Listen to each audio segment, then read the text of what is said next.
Muito bem, irmãos, você pode já ir se preparando, abrindo a sua Bíblia para Gênesis capítulo 22.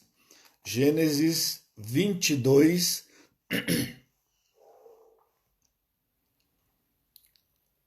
Gênesis 22.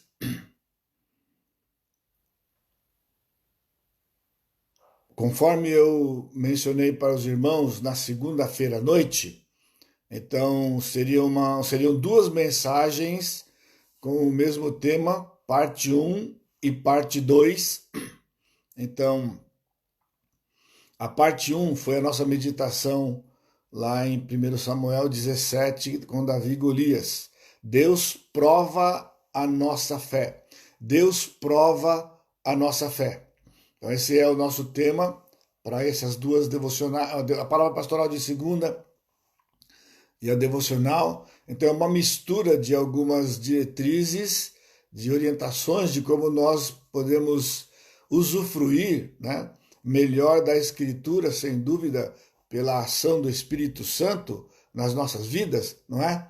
Então, nós vamos ver nesse texto que em cima da sua Bíblia, como da minha provavelmente, está Deus prova Abraão. Então vamos orar, curva sua cabeça e vamos buscar a direção do Senhor para esse tempo juntos aqui.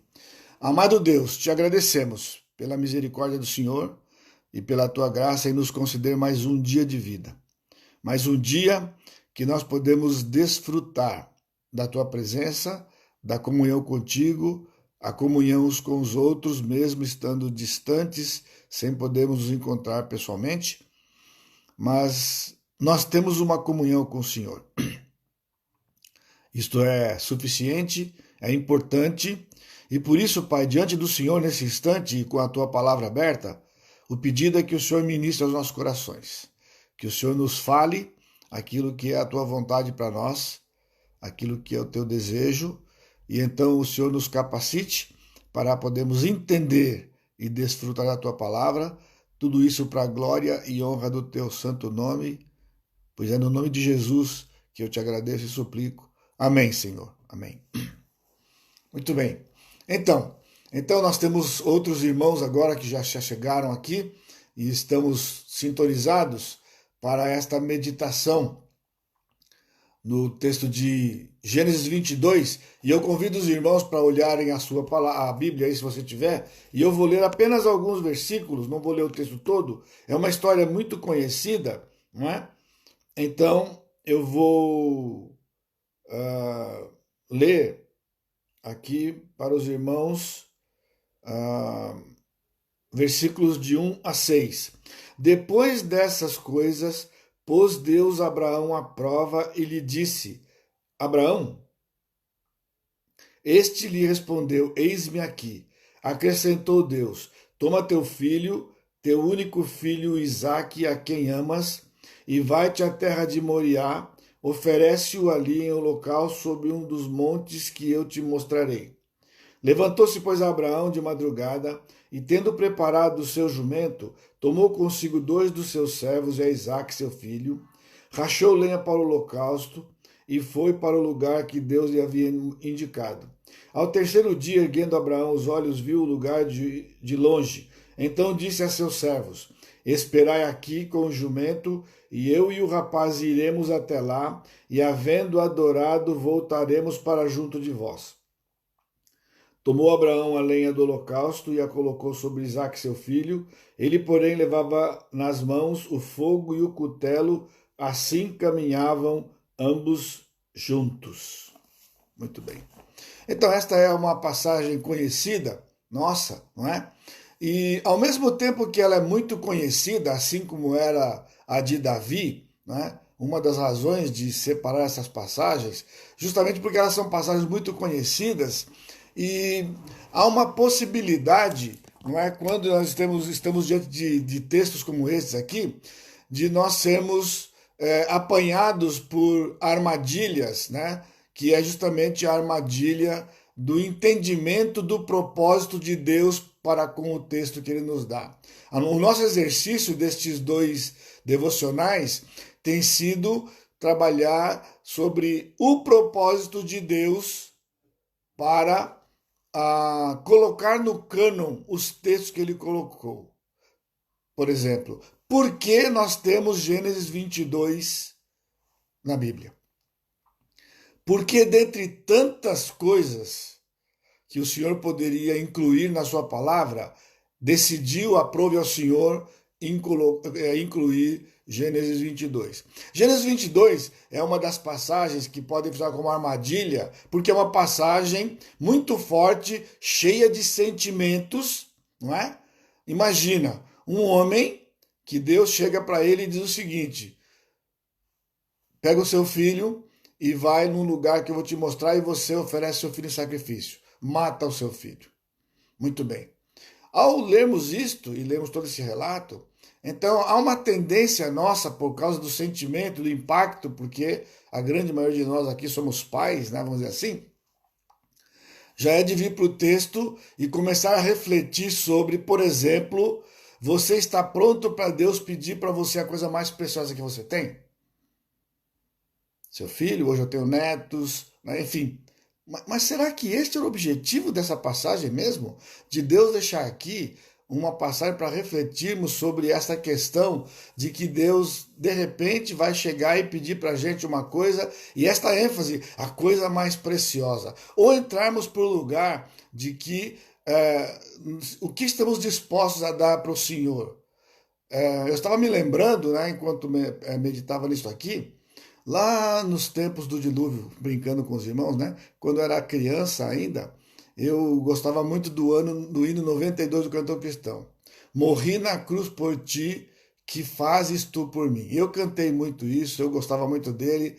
Foi o primeiro hino que eu aprendi a dedilhar lá no piano e vi um homem tocar, fiquei impressionado, pedi para ele me ensinar e eu ficava lá capengando para poder tocar aqueles órgãos de pé ainda. Mas, e aquele hino é todo cheio de sentimento dessa forma, né? Deus deu o filho dele, o que eu estou disposto a dar para ele. Agora, essas reflexões só servem para uma resposta. Eu não estou disposto a dar nada. Na verdade, eu não estou disposto a dar nada, não tenho coragem de nada, nós temos que assumir a verdade. Na noite que Jesus foi crucificado, foi traído, ele disse para os discípulos: todos vocês vão me abandonar. E logo Pedro disse: eles vão, eu não vou abandonar o Senhor. E o Senhor disse: você vai me abandonar? Esta noite, antes que o galo cante, você vai me negar. Você vai me negar hoje à noite. Ou seja, Cristo estava sendo transparente com Pedro. Pedro, não entra nessa de prometer nada que você não faz nada. Se não for a graça de Deus, irmãos, não fazemos nada. Portanto, não adianta fazer propósito. Será que é este o propósito dessa passagem? Não é. Não é um apelo sentimental para estarmos dispostos a dar o melhor que nós tivemos?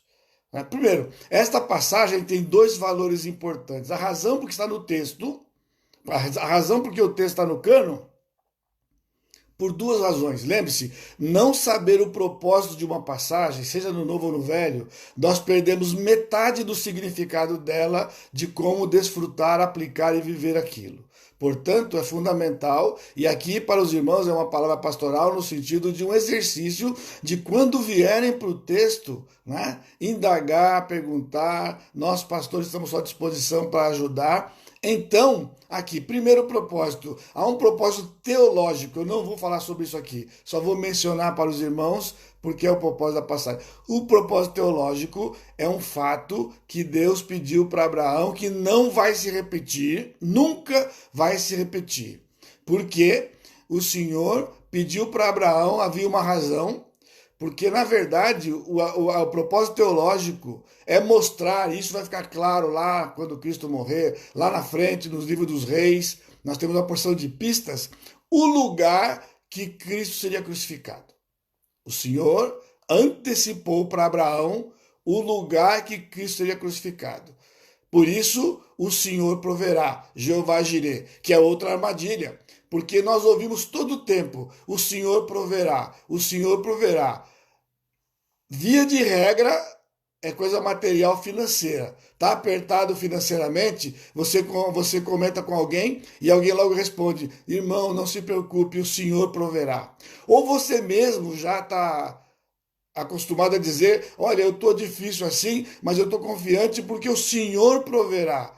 Amados irmãos, esta expressão aqui, este nome de Deus, na verdade, Jeová Jireh, tem tudo a ver menos com parte financeira. O contexto não é parte financeira, o contexto era a provisão que Deus daria de um sacrifício definitivo para nos perdoar os nossos pecados.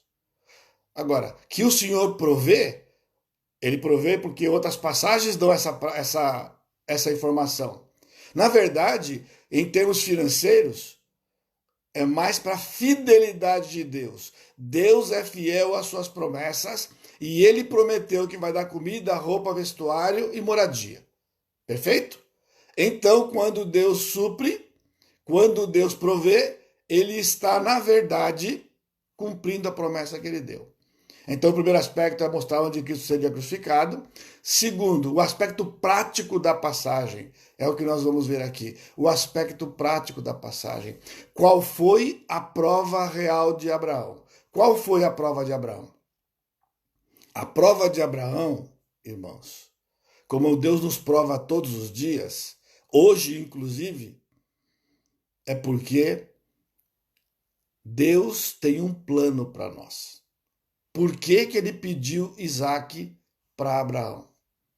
Não foi um pedido aleatório, não foi um pedido sentimental e não foi um pedido do que era mais precioso para Abraão, embora o filho dele fosse, e pensando em termos de Jesus, Jesus é precioso para o Pai. Na verdade, em Gênesis 12, o Senhor chama este homem e diz para ele: sai da tua casa, da tua terra, da tua parentela, vai para um lugar que eu te mostrarei. E de lá farei de você uma grande nação. Estão me acompanhando? Farei de você uma grande nação.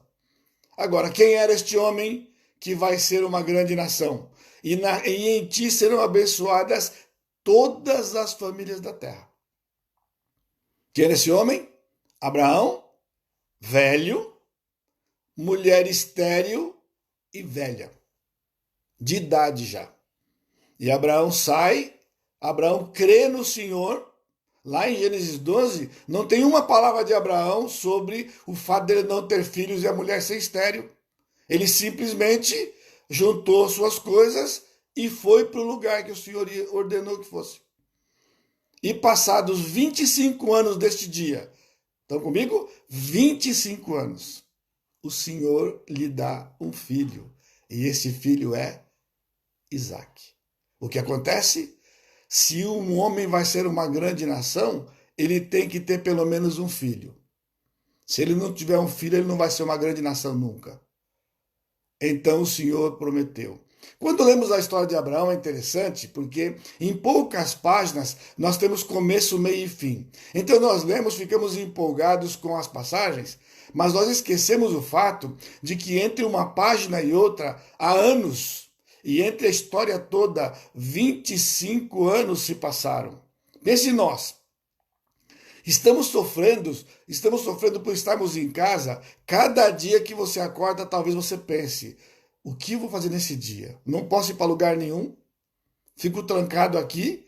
Já fomos desafiados ontem para usar direito as mídias, porque é uma tendência, é uma vantagem que nós temos nesses dias. E então o tempo não passa. O governador esticou até 10 de maio. Parece que o fim do ano vai chegar e não vai chegar a fim da quarentena. É assim que a gente sente, não é? Abraão foram 25 anos. Enfim, o Senhor deu o filho dele. E então, de repente, o Senhor pôs esse homem à prova. E lá no versículo 11, no versículo 12, então lhe disse: não estendas a mão sobre o rapaz e nada lhe faças, pois agora sei que temes a Deus, porquanto não me negaste o filho, o teu único filho. Agora sei. Será que Deus não sabia antes? Deus apostou em Abraão? Deus aposta em nós? Não, não. Então o que significa agora sei? O Senhor sustentou este homem para fazer o que ele fez, o Senhor sempre soube. Abraão não sabia, mas Deus sabia. É isso que está aqui. Só que é um antropopatismo que a gente fala, né? É um sentimento humano. Nós só sabemos as coisas quando elas acontecem. Então Deus, na linguagem conosco, ele fala muitas vezes assim. Então, quando Deus pede para Abraão seu filho, Deus está pondo Abraão na prova da sua fé em quê? Quanto este homem confiava no plano de Deus. Porque se você vai ser uma grande nação, se você tem um filho, então você pode ser uma grande nação. De repente o Senhor fala, eu quero que você mate seu filho. Então, como Deus vai cumprir a promessa? Se nós tivéssemos tempo, podíamos ver com detalhes, mas se você voltar um pouquinho para o capítulo 18, quando Abraão teve no capítulo 16 Ismael, era filho dele com Agar. O Senhor disse, não é com Agar, é com Sara. Em Isaque será chamada a tua descendência. Então, em Isaque, ora, se não era Ismael, era Isaque, não podia ser o Joaquim ou o nome que fosse um outro filho que talvez Abraão tivesse, mesmo num outro milagre. Era Isaque. Guarde comigo isto, era Isaque. Então, provar a fé de Abraão é quanto você confia no meu plano. Eu não mudei e não mudo. Você será uma grande nação.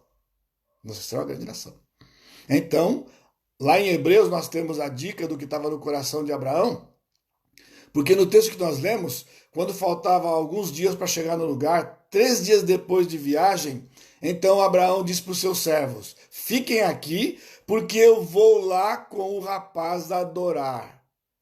Eu vou, adoro, e depois de adorar, nós voltaremos. Olha o texto, nós voltaremos. O que estava no coração de Abraão? Que ele mataria o filho dele, mas o Senhor ressuscitaria Isaque e ele voltaria com Isaque. Por quê? Porque Isaque era o filho da promessa. Então, qual era a prova dele? Dar algo precioso, embora fosse precioso? Não. Porque se Deus matasse, se Abraão matasse Isaque, não tinha mais promessa.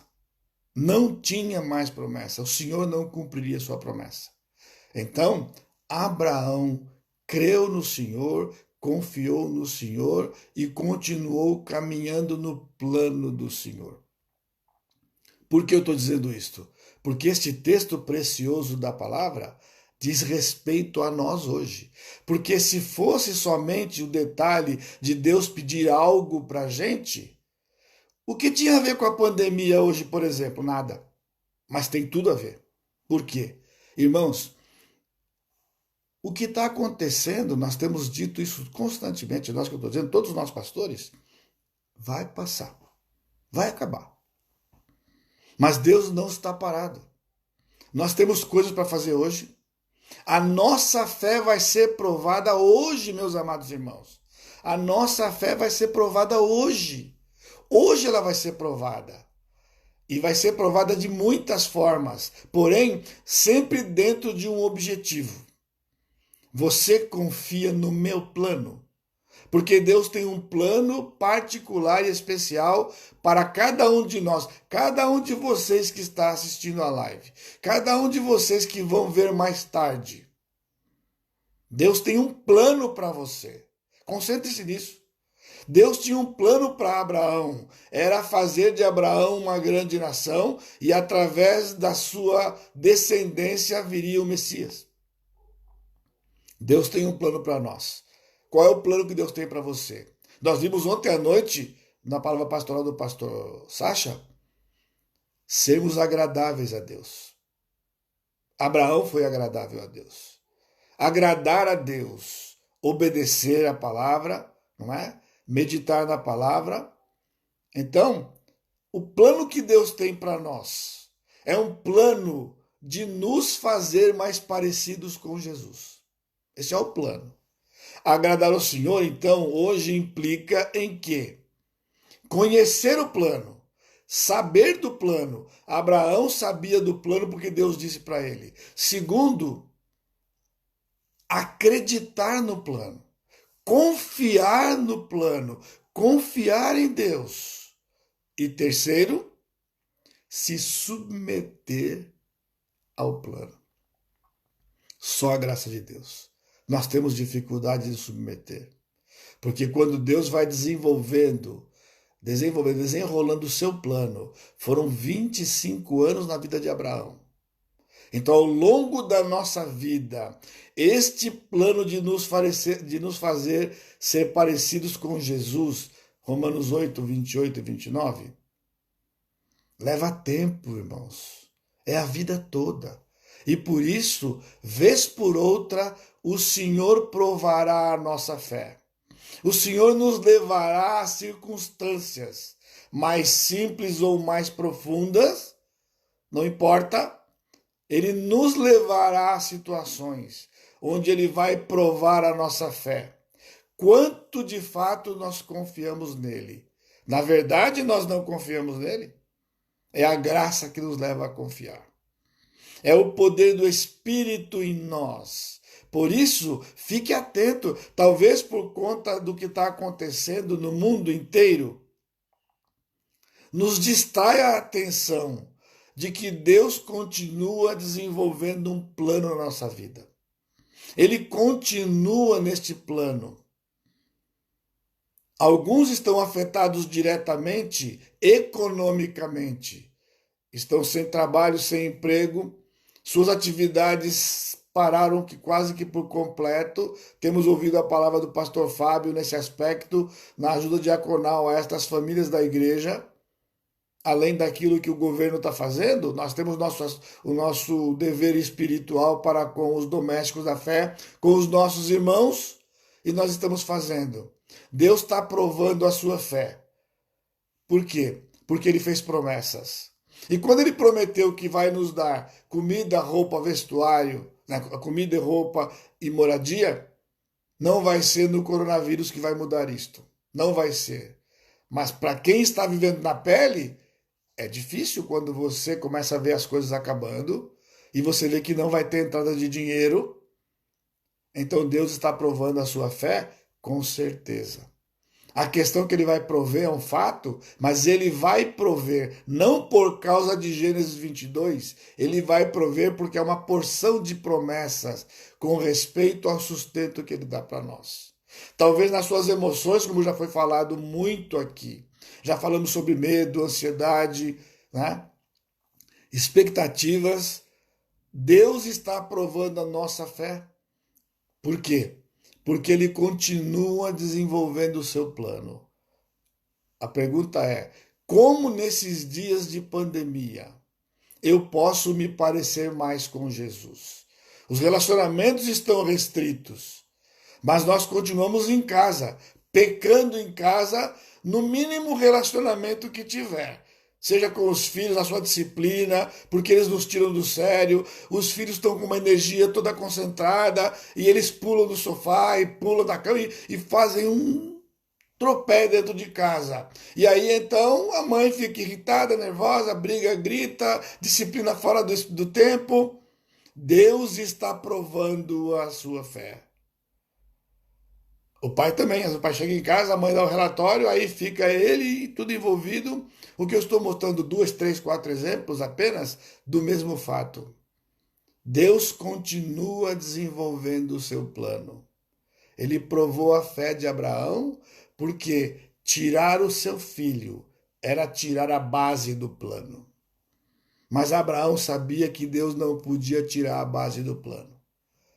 Então, Abraão creu no Senhor, ele continuou firme na sua convicção que Deus tinha um plano para ele. O nosso desafio hoje é concentre-se no plano que Deus tem para você e para nós.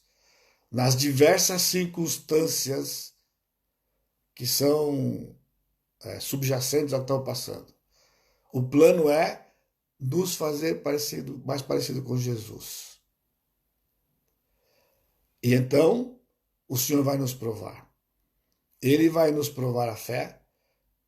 Quais são os passos? Primeiro, Deus tem um plano. Segundo, eu preciso saber o plano. E o plano é ser mais parecido com Jesus.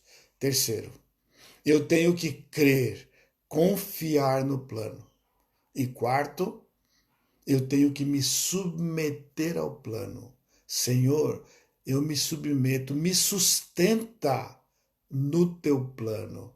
Não permita que eu venha a vacilar neste plano. E Deus então vai continuar nos sustentando e vai nos levar ao lugar que Ele planejou. Nos parecermos mais com Jesus. Quando falhamos, arrependimento e perdão. Tá valendo na quarentena, irmãos. Não basta ficar, olha, querida, olha, leva em consideração, releva, porque quarentena é quarentena. Não, quarentena não é quarentena. Para pecar, não. Pecou? Só tem um jeito. Reconhecimento, arrependimento e perdão. E quando você for abordado ou abordada, perdoe. Perdoe. Isto vai fazer com que você não acumule pecados para depois da pandemia. O governo está preocupado com pós-pandemia. Então, se você não for atento em meio à pandemia, da manutenção da sua vida cristã, do plano que Deus tem de nos fazer mais parecido com Jesus, o pós-pandemia vai ser uma catástrofe maior do que o do governo. Porque vai ter que tratar tudo de uma vez. Vai ter que fazer uma varredura, esquadrinhamento do coração. Por isso, mantenha a sua atenção. O Senhor está provando a nossa fé. Quanto confiamos no plano que Ele tem para nós? Quanto nos submetemos no plano que Ele tem para nós? Então, vivamos esses dias. Hoje, cada dia, para a glória de Deus, agradando a Deus, administrando bem as ferramentas que Ele tem nos dado nesses dias, mas mantendo o foco no plano, em submissão ao plano, para a glória de Deus. Curva a sua cabeça. Amado Deus, nós te louvamos, porque prova do teu amor, dentre tantas que o Senhor já tem nos dado, inclusive a grande e maior, mandando o seu Filho, nos dando o seu Filho, é nos manter lembrados das tuas verdades e com foco de que nós estamos vivendo o teu plano. Nada está diferente.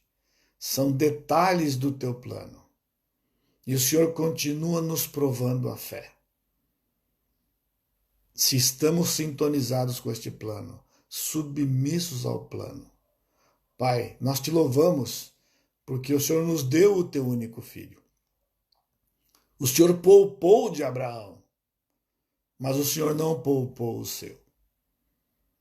E porque o Senhor não poupou o seu, porque o Senhor Jesus Cristo morreu, nós podemos ter vida. Louvado seja o Senhor, porque o Senhor Jesus Cristo ressuscitou. Ele está vivo. Ele governa. Ele nos sustenta no seu plano. Por isso nós te louvamos e pedimos, Senhor, nos conduza neste dia, a todos nós, para a glória do teu nome. E ainda te pedindo, tem misericórdia deste mundo, Pai. Tem misericórdia de pessoas que nesse instante estão chorando a perda de entes queridos. E que através de tudo o que tem acontecido, o Senhor abra os olhos de pessoas para te verem e se entregarem e se curvarem aos pés do nosso Senhor Jesus Cristo. Pois é no nome dele que nós te pedimos, agradecidos. Amém, Senhor. Amém. Deus abençoe, irmãos, e um bom dia para vocês.